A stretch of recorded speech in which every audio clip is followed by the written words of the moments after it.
የጸጥታ አካልን መሳሪያ ተኩሶ የመታው ግለሰብ ጉዳይ አነጋጋሪ ሆኗል። እጅግ በጣም ያሳዝናል። ምሽት ላይ በአዳማ ከተማ ባልተለመደ መልኩ የተሰማው የተኩስ ድምጽ ብዙዎችን አስደንግጧል። ለመሆኑ የተፈጠረው ነገር ምንድነው? ይህ የበርካቶች ጥያቄ ነው። ሰውየው በዚህ ልክ ደፍሮ ይህን እንዴት ሊፈጽም ቻለ? የከተማው ፖሊስ በጉዳዩ ዙሪያ ያለው ነገር አለ። እኛም ለጥንቃቄ እንዲሆናችሁ ክስተቱን በተመለከተ ሙሉ መረጃውን እናደርሳችኋለን። ተከታተሉን። ይህ ዴይ ቱ ዴይ ኢትዮጵያ ነው።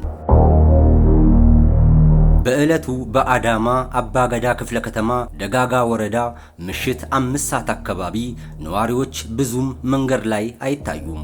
ወደ ከተማው የሚገቡና የሚወጡ ተሽከርካሪዎች ግን እንደ ወትሮ ሁሉ እንቅስቃሴ እያደረጉ ነበር። እስከዚያን ሰዓት ድረስ ሁሉም ነገር ሰላም ነበር። ነገር ግን ከቆይታ በኋላ ባልተጠበቀ ሁኔታ አንድ አስደንጋጭ ክስተት ተፈጠረ። በሰዓቱ በተለምዶ 40 ሜትር መንገድ ተብሎ በሚጠራው አካባቢ የጸጥታ አካላት መኪናዎችን በማስቆም እየፈተሹ ባለበት ወቅት አንድ ግለሰብ መሳሪያ አውጥቶ መተኮስ ይጀምራል። ይህ ድርጊቱ ብዙዎችንም ግራ ያጋባ አጋጣሚ ነበር። ለፍተሻ እንዲተባበር በሚጠይቁት ሰዓት ነው ግለሰቡ በወቅቱ በያዘው የጦር መሳሪያ ተኩስ ፈጽሞ በተኩሱም አባላችን ላይ ከፍተኛ ጉዳት አድርሶ የግድያ ሙከራ ፈጽሞበት ነው የተሰወረው። ወቅቱ አልፈተሽም ያለው ግለሰብ የጸጥታ አካል ላይ በፈጸመው የመግደል ሙከራ ከባድ ጉዳት አድርሷል። ከዚህ በኋላ ነበር ወዲያው በተሽከርካሪ ከአካባቢው የተሰወረው።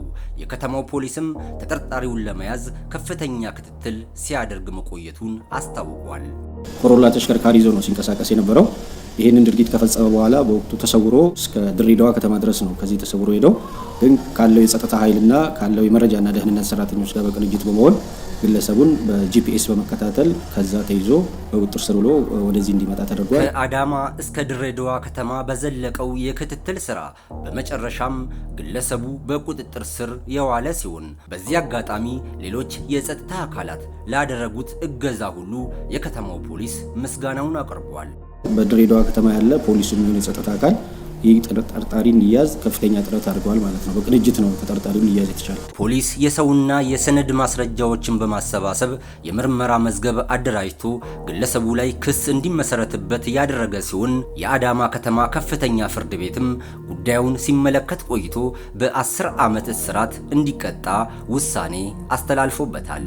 ምርመራውን በፍጥነት በማጠናቀቅ አዳማ ከተማ ፍትህ ቢሮ ደግሞ መዝገቡን ወደ ክስ ከመሰረተ በኋላ ለከፍተኛ ፍርድ ቤት ለአዳማ ከተማ ከፍተኛ ፍርድ ቤት አቅርቦ የግለሰብ የቅጣት ውሳኔ እንዲያገኝ ተደርጓል። ይህ በጸጥታ አካል ላይ የተከናወነው ከባድ የመግደል ሙከራ እጅግ በጣም አደገኛ የወንጀል ተግባር መሆኑን የገለጸው ፖሊስ በተመሳሳይ ለህብረተሰቡም ከፍተኛ ምስጋና አቅርቧል።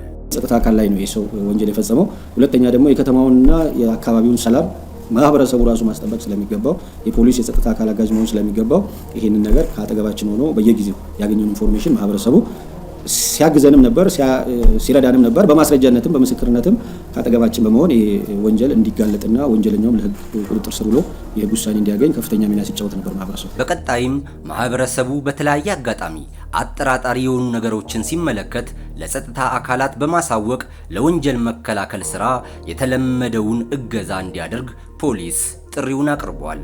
አሁንም በዚሁ ቀጥሎ ማህበረሰቡ ከጸጥታ አካል ቆሞ የአዳማ ከተማን የክፍለ ከተማችንን ጸጥታ የህግ የበላይነት ማስከበር በጋራችን እንዲሰራ እኛም እንደ ክፍለ ከተማ ፖሊስ ጥሪያችንን እናቀርባለን።